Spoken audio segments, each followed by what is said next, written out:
ಓಂ ಶ್ರೀ ಗುರುದೇವೋಭ್ಯೋ ನಮಃ. ಓಂ ನಮೋ ನಾರಾಯಣಾಯ. ಓಂ ನಮೋ ಭಗವತೆ ವಾಸುದೇವಾಯ. ನಮಸ್ಕಾರ. ಕಾಮಾಕ್ಷಿ ಅಸ್ಟ್ರಾಲಜಿಗೆ ನಿಮಗೆಲ್ಲ ಸ್ವಾಗತ. ಈವರೆಗೆ ಸಬ್ಸ್ಕ್ರೈಬ್ ಆದಂಥ ಎಲ್ಲರಿಗೂ ನನ್ನ ನಮಸ್ಕಾರಗಳು. ಇನ್ನೂ ಸಬ್ಸ್ಕ್ರೈಬ್ ಆಗಿಲ್ಲ ಅಂದರೆ ದಯಮಾಡಿ ಸಬ್ಸ್ಕ್ರೈಬ್ ಮಾಡ್ಕೊಳ್ಳಿ ಅಂತೇಳಿ ಕೇಳ್ಕೊಳ್ತೀನಿ. ಎಂದಿನಂತೆ ಈ ದಿನ ಇನ್ನೊಂದು ವಿಡಿಯೋ. ಇದರಲ್ಲಿ ಬಾಲಾರಿಷ್ಟದ ಬಗ್ಗೆ ತಿಳ್ಕೊಳ್ಳೋಣ. ಅದನ್ನು ಸದ್ಯೋಮರಣ ಯೋಗ ಅಂತಲೂ ಕರೀತಾರೆ. ಬಾಲಾರಿಷ್ಟ ಅಂತಂದರೆ ಮಕ್ಕಳು, ಜನಿಸಿದಂತಹ ಮಕ್ಕಳು 12 ವರ್ಷದ ಒಳಗೆ ಹಸು ನೀಗುವಂಥದ್ದು.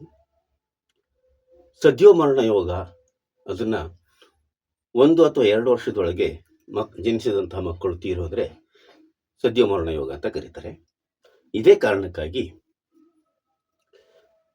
ಜನಿಸಿದ ಮಕ್ಕಳ ಜಾತಕವನ್ನು ವಿಶ್ಲೇಷಣೆ ಮಾಡೋದಕ್ಕೆ ಹೋಗೋದಿಲ್ಲ, ಕೇವಲ ಆರೋಗ್ಯವನ್ನಷ್ಟೇ ನೋಡ್ತಾರೆ. ಈ ವಿಚಾರ ನಿಮಗೆ ತಿಳಿದಿರಲಿ.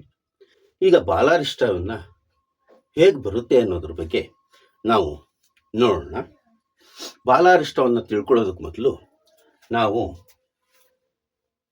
ಸೌಮ್ಯ ಗ್ರಹಗಳು, ಕ್ರೂರ ಗ್ರಹಗಳು ಯಾರು ಅನ್ನೋದನ್ನು ನಾವು ತಿಳ್ಕೊಬೇಕಾಗುತ್ತೆ. ನೈಸರ್ಗಿಕ ಶುಭ ಗ್ರಹಗಳು ಬುಧ, ಗುರು, ಶುಕ್ರ ಮತ್ತು ಪೂರ್ಣ ಚಂದ್ರ, ಅಂದರೆ ಹುಣ್ಣಿಮೆಯ ಚಂದ್ರ. ಹುಣ್ಣಿಮೆಯ ಚಂದ್ರ ಅಂದ್ಕೊಳ್ಳೆ ಒಂದೇ ದಿನದ ಹುಣ್ಣಿಮೆಯ ಚಂದ್ರ ಆಗಲ್ಲ. ಹುಣ್ಣಿಮೆ ಆಗದ ಸಪ್ತಮಿ ತಿಥಿಯಿಂದ ಅಮಾವಾಸ್ಯೆಯ ಷಷ್ಠಿ ತಿಥಿ ತನಕನೂ ಅದು ಕ್ಷೀಣ ಚಂದ್ರ ಆಗುತ್ತೆ. ಷಷ್ಠಿಯಿಂದ ಮತ್ತೆ ಸಪ್ತಮಿ ತನಕ ಶುಭನಾಗ್ತಾನೆ ಚಂದ್ರ, ಅಂದ್ರೆ ವೃದ್ಧಿ ಚಂದ್ರ ಶುಭ,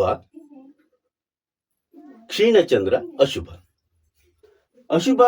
ನೈಸರ್ಗಿಕ ಅಶುಭ ಗ್ರಹಗಳು ರವಿ, ಕುಜ, ಶನಿ, ರಾಹು, ಕೇತು ಮತ್ತು ಕ್ಷೀಣ ಚಂದ್ರ. ಇದಿಷ್ಟು ನೀವು ಮೊದಲು ತಿಳ್ಕೊಂಡಿರಬೇಕಾದಂಥ ವಿಚಾರ. ಈಗ ನಾವು ಬಾಲಾರಿಷ್ಟ ಹೇಗೆ ಉಂಟಾಗುತ್ತೆ ಅನ್ನೋದ್ರ ಬಗ್ಗೆ ನಾವು ತಿಳ್ಕೊಳ್ಳೋಣ. ಈಗ ಕುಂಡಲಿಯಲ್ಲಿ 12 ಮನೆಗಳಿರ್ತವೆ. 1ನೇ ಮನೆಯೇ ಲಗ್ನ ಅನ್ನಿಸ್ಕೊಳ್ಳುತ್ತದೆ. ಲಗ್ನ. ಈ ಬಾಲಾರಿಷ್ಟವನ್ನ 7 ಅಂಶಗಳಿಂದ ನಾವು ನೋಡ್ತೇವೆ. 7 ಅಂಶಗಳು ಸ್ಪಷ್ಟವಾಗಿದ್ದಾಗ ಅದು ಬಾಲಾರಿಷ್ಟ ಅನ್ನಿಸ್ಕೊಳ್ಳುತ್ತೆ. ಅದಕ್ಕೆ ನಿವಾರಣೆಯೂ ಕೂಡ ಇದೆ. ಈಗ ಒಂದೊಂದೇ ಅಂಶಗಳನ್ನ ನಾವು ನೋಡ್ತಾ ಹೋಗೋಣ.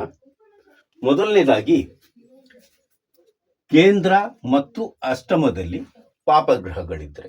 ಕೇಂದ್ರ ಅಂದ್ರೆ ಅದು 1, 4, 7, 10 ಮತ್ತು ಅಷ್ಟಮ. ಈ ಸ್ಥಾನದಲ್ಲಿ ಪಾಪಗ್ರಹಗಳಿದ್ರೆ, ಪಾಪಗ್ರಹಗಳು ಯಾರು ಅಂತೇಳಿ ನಾನು ನಿಮಗೆ ಈಗಾಗಲೇ ಹೇಳಿದ್ದೀನಿ. ಅಶುಭ ಗ್ರಹಗಳೇ ಪಾಪಗ್ರಹಗಳು.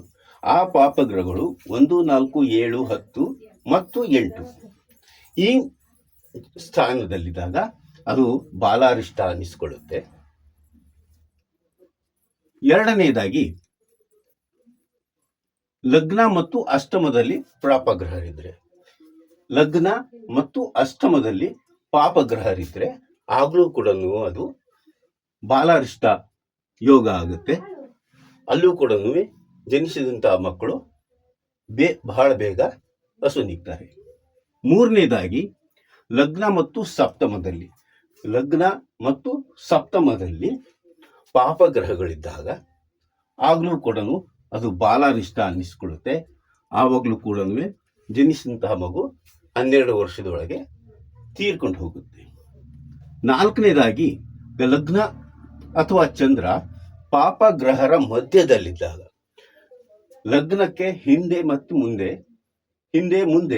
ಪಾಪಗ್ರಹಗಳು ಕುಳಿತಿದ್ದರೆ, ಅಥವಾ ಚಂದ್ರ ಎಲ್ಲೇ ಇರಲಿ, ಚಂದ್ರನ ಹಿಂದೆ ಮುಂದೆ ಪಾಪಗ್ರಹಗಳು ಇದ್ದಾಗ ಅದು ಕೂಡ ಬಾಲಾರಿಷ್ಟ ಯೋಗ ಆಗುತ್ತೆ. ಅಲ್ಲೂ ಕೂಡ ಜನಿಸಿದ ಮಗು ಬೇಗ ಹಸು ನೀಗುವ ಸಂದರ್ಭ ಇದೆ. ಇನ್ನು ಚಂದ್ರ ದುರ್ಬಲನಾಗಿ 6, 8, 12ರಲ್ಲಿದ್ದರೆ ಲಗ್ನದಿಂದ 6, 8, 12ನೇ ಮನೆಯಲ್ಲಿ ಕ್ಷೀಣಚಂದ್ರ ಅಥವಾ ದುರ್ಬಲನಾದಂತಹ ಚಂದ್ರ ಇದ್ರೆ, ಕೇವಲ ಕ್ಷೀಣಚಂದ್ರ ಆದ ಕೂಡಲೇ ಅದು ಆ ಯೋಗಕ್ಕೆ ಸೇರೋದಿಲ್ಲ. ಅವನು ದುರ್ಬಲನಾಗಿರ್ಬೇಕು. ದುರ್ಬಲನಾಗಿದ್ದಾಗ ಮಾತ್ರ ಆ ಮಗು ಬೇಗ ಹಸು ನೀಗುತ್ತೆ. ಇನ್ನು 6ನೇದಾಗಿ ಕ್ಷೀಣಚಂದ್ರ. ಇಲ್ಲಿ ಕ್ಷೀಣಚಂದ್ರ ಬರುತ್ತೆ. ಕ್ಷೀಣಚಂದ್ರ ಪಾಪಗ್ರಹರ ಯುತಿಯಲ್ಲಿ 1, 5, 7, 9ರಲ್ಲಿದ್ದಾಗ 1, 5, 7, 9ನೇ ಮನೆಯಲ್ಲಿದ್ದಾಗ ಕ್ಷೀಣಚಂದ್ರ, ಆಗ್ಲೂ ಕೂಡ ಅದು ಬಾಲಾರಿಷ್ಟ ಅನ್ನಿಸ್ಕೊಳುತ್ತೆ. ಆಗ್ಲೂ ಕೂಡ ಆ ಜನಿಸಿದಂಥ ಮಗು ಹಸು ನೀಗಲಿಕ್ಕೆ ಸಾಧ್ಯ. ಕೊನೆಯದಾಗಿ ಪಾಪಗ್ರಹರು ಅಷ್ಟಮ ಸಪ್ತಮದಲ್ಲಿದ್ರೆ, ಪಾಪಗ್ರಹರು ಅಷ್ಟಮ ಮತ್ತು ಸಪ್ತಮ ಅಂದ್ರೆ ಈ ಮನೆಯಲ್ಲಿ ಪಾಪಗ್ರಹಗಳಿದ್ದಾಗ ಆಗ ಕೂಡ ಬಾಲಗ್ರಹ ಯೋಗ ಆಗುತ್ತೆ.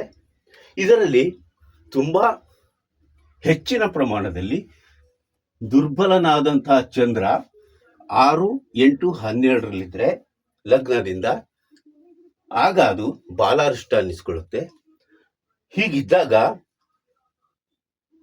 ಮರಣ ಯಾವಾಗ ಸಂಭವಿಸುತ್ತೆ ಅಂತಂದ್ರೆ, ಆ ಗ್ರಹರ ದಶ, ಭುಕ್ತಿ, ಅಂತರ್ಭುಕ್ತಿ ಇವುಗಳು ನಡೀತಾ ಇರುವಾಗ, ಅಥವಾ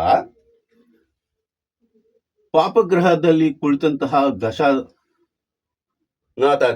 ನಡೀತಾ ಇದ್ದು ಮತ್ತೊಂದು ಪಾಪಗ್ರಹ ಈ ಹೇಳಿದಂತ ಯಾವುದೇ ಮನೆಯಲ್ಲಿದ್ದಾಗ ಆಗ್ಲೂ ಕೂಡ ಭುಕ್ತಿ ನಡೀತಾ ಇದ್ರೆ ಆವಾಗ್ಲೂ ಕೂಡ ಬಾಲಾರಿಷ್ಟ ಯೋಗ ಕೆಲಸ ಮಾಡುತ್ತೆ.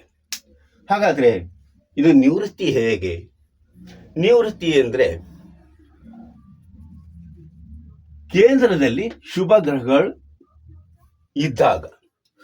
ಕೇಂದ್ರದಲ್ಲಿ ಶುಭ ಗ್ರಹಗಳು ಇಲ್ಲವಾದ್ರೆ ಅದು ಬಾಲಾರಿಷ್ಟ ಆಗುತ್ತೆ.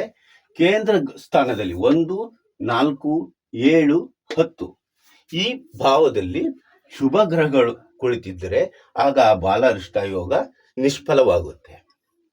ಅಥವಾ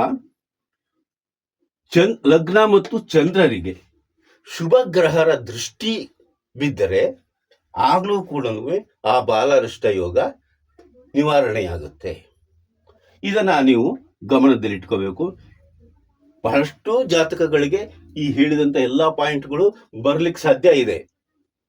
ಆದರೆ ಶುಭ ಗ್ರಹರ ದೃಷ್ಟಿ ಆ ಜಾತಕದ ಮೇಲೆ, ಆ ಲಗ್ನ ಮತ್ತು ಚಂದ್ರರ ಮೇಲೆ ಬಿದ್ದಾಗ ಆ ಬಾಲಾರಿಷ್ಟ ಯೋಗ ನಿಷ್ಫಲ ಆಗುತ್ತೆ. ಅದು ಅಲ್ಲಿ ಕೆಲಸ ಮಾಡೋದಿಲ್ಲ. ಈ ರೀತಿಯಲ್ಲಿ ಬಾಲಾರಿಷ್ಟ ಯೋಗವನ್ನ ನೀವು ಹುಡುಕಿ ನೋಡಬಹುದು ಅಂತ ಹೇಳ್ತಾ, ಈ ವಿಡಿಯೋ ನಿಮಗೆ ಇಷ್ಟ ಆಯಿತು ಅಂದಲ್ಲಿ ಲೈಕ್ ಮಾಡಿ, ಶೇರ್ ಮಾಡಿ, ಸಬ್ಸ್ಕ್ರೈಬ್ ಮಾಡೋದನ್ನ ಮರಿಬೇಡಿ. ಮತ್ತೊಮ್ಮೆ ಮುಂದಿನ ವಿಡಿಯೋದಲ್ಲಿ ಸಿಗೋಣ. ಅಲ್ಲಿವರೆಗೂ ನಮಸ್ಕಾರ.